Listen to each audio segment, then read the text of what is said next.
Today video I'm gonna show you how to insert a SIM card on your new iPhone 16e. So if you just buy a new one, this is my iPhone 16e right here. First, in order to insert the SIM card, you're gonna take a look on the left side on your iPhone SE. There is a hole here, so you need to grab the SIM eject tool. This one, came from the box, so you can get it right here. So now all I have to do, I need to push it like that.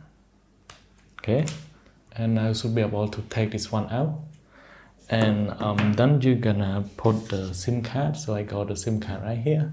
Just go ahead and place it just like that, and then you're gonna insert it into your phone. So make sure this hole is aligned with each other, and then just go ahead and push it. So it may take a while to get the signal.